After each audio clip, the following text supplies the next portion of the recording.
कब, क्यों और कैसे डूबी द्वारका? प्राचीन द्वारका नगरी। गांधारी ने दिया था यदुवंश के नाश का श्राप। ऋषियों ने दिया था सांब को श्राप।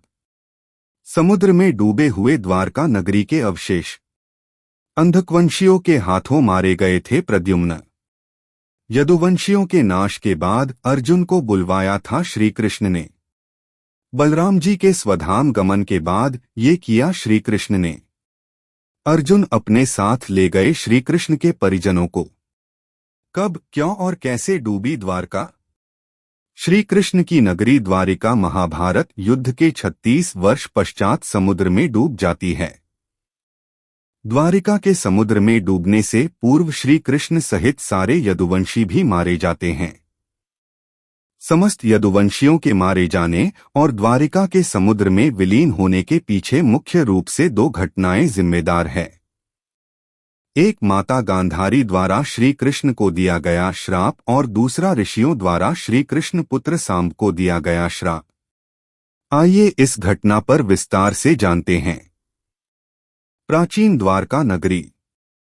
गांधारी ने दिया था यदुवंश के नाश का श्राप।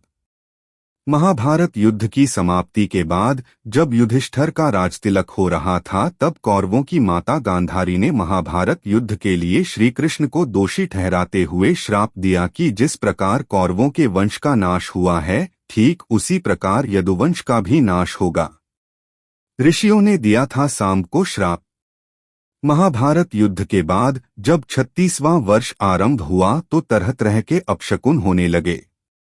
एक दिन महर्षि विश्वामित्र, कण्व, देवर्षि नारद आदि द्वारका गए। वहां यादव कुल के कुछ नवयुवकों ने उनके साथ परिहास मजाक करने का सोचा। वे श्रीकृष्ण के पुत्र सांब को स्त्री वेश में ऋषियों के पास ले गए और कहा कि ये स्त्री गर्भवती है, इसके गर्भ से क्या उत्पन्न होगा। ऋषियों ने जब देखा कि ये युवक हमारा अपमान कर रहे हैं तो क्रोधित होकर उन्होंने श्राप दिया कि श्री कृष्ण का यह पुत्र वृष्णि और अंधकवंशी पुरुषों का नाश करने के लिए एक लोहे का मूसल उत्पन्न करेगा, जिसके द्वारा तुम जैसे क्रूर और क्रोधी लोग अपने समस्त कुल का संहार करोगे। उस मूसल के प्रभाव से केवल श्री कृष्ण व बलराम ही बच पाएंगे। श्री कृष्ण को जब यह बात पता चली तो उन्होंने कहा कि ये बात अवश्य सत्य होगी। समुद्र में डूबे हुए द्वारका नगरी के अवशेष। मुनियों के श्राप के प्रभाव से दूसरे दिन ही सांब ने मूसल उत्पन्न किया। जब यह बात राजा उग्रसेन को पता चली तो उन्होंने उस मूसल को चुराकर समुद्र में डलवा दिया। इसके बाद राजा उग्रसेन व श्री कृष्ण ने नगर में घोषणा करवा दी कि आज से कोई भी वृष्णि व अंधकवंशी अपने घर में मदिरा तैयार नहीं करेगा। जो भी व्यक्ति छिपकर मदिरा तैयार करेगा उसे मृत्युदंड दिया जाएगा। घोषणा सुनकर द्वारकावासियों ने मदिरा नहीं बनाने का निश्चय किया। द्वारका में होने लगे थे भयंकर अपशकुन। इसके बाद द्वारका में भयंकर अपशकुन होने लगे। प्रतिदिन आंधी चलने लगी। चूहे इतने बढ़ गए कि मार्गों पर मनुष्यों से ज्यादा दिखाई देने लगे। वे रात में सोए हुए मनुष्यों के बाल और नाखून कुतरकर खा जाया करते थे। सारस उल्लुओं की और बकरे गीदड़ों की आवाज निकालने लगे। गायों के पेट से गधे, कुत्तियों से बिलाव और नेवलियों के गर्भ से चूहे पैदा होने लगे। उस समय यदुवंशियों को पाप करते शर्म नहीं आती थी। अंधकवंशियों के हाथों मारे गए थे प्रद्युम्न। जब श्री कृष्ण ने नगर में होते इन अपशकुनों को देखा तो उन्होंने सोचा कि कौरवों की माता गांधारी का श्राप सत्य होने का समय आ गया है। इन अपशकुनों को देखकर तथा पक्ष के 13वें दिन अमावस्या का संयोग जानकर श्री कृष्ण काल की अवस्था पर विचार करने लगे। उन्होंने देखा कि इस समय वैसा ही योग बन रहा है जैसा महाभारत के युद्ध के समय बना था। गांधारी के श्राप को सत्य करने के उद्देश्य से श्री कृष्ण ने यदुवंशियों को तीर्थयात्रा करने की आज्ञा दी। श्री कृष्ण की आज्ञा से सभी राजवंशी समुद्र के तट पर प्रभास तीर्थ आकर निवास करने लगे।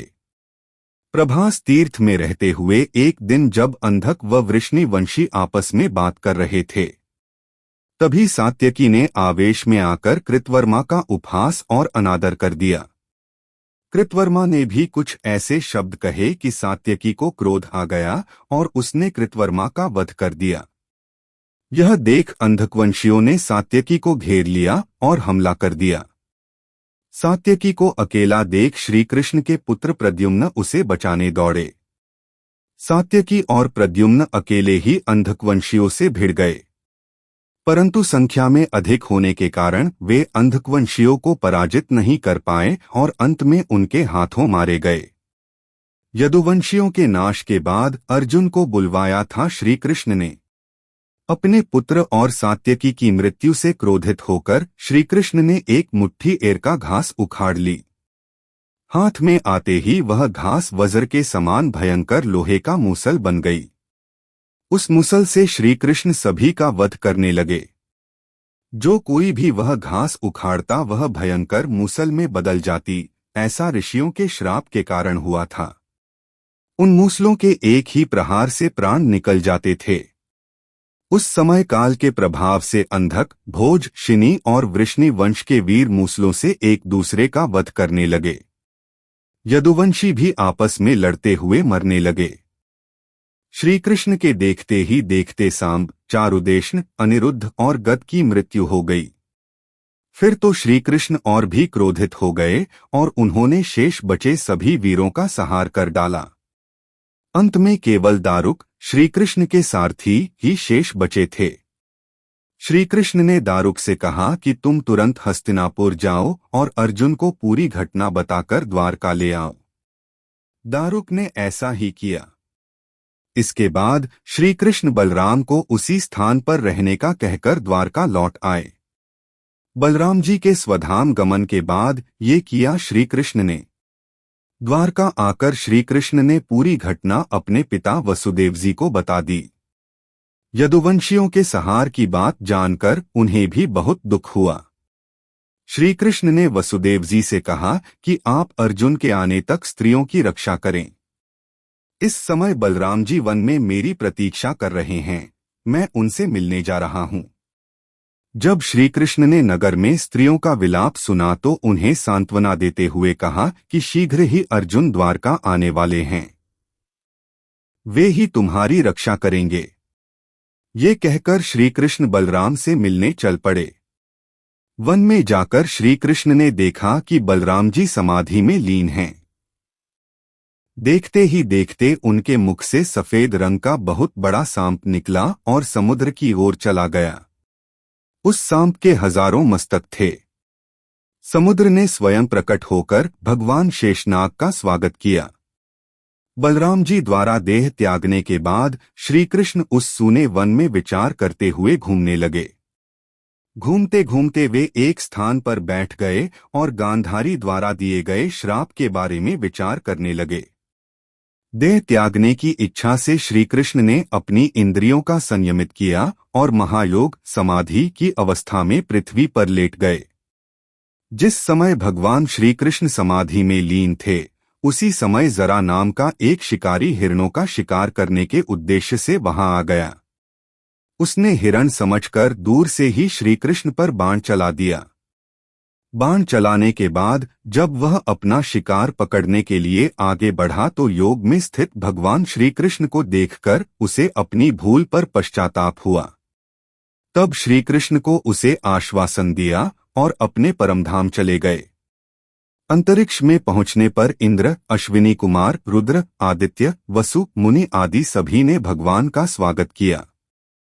इधर दारुक ने हस्तिनापुर जाकर यदुवंशियों के संहार की पूरी घटना पांडवों को बता दी। यह सुनकर पांडवों को बहुत शोक हुआ। अर्जुन तुरंत ही अपने मामा वसुदेव से मिलने के लिए द्वारका चल दिए। अर्जुन जब द्वारका पहुंचे तो वहां का दृश्य देखकर उन्हें बहुत शोक हुआ। श्री कृष्ण की रानियां उन्हें देखकर रोने लगी। उन्हें रोता देखकर अर्जुन भी रोने लगे और श्री कृष्ण को याद करने लगे। इसके बाद अर्जुन वसुदेव जी से मिले।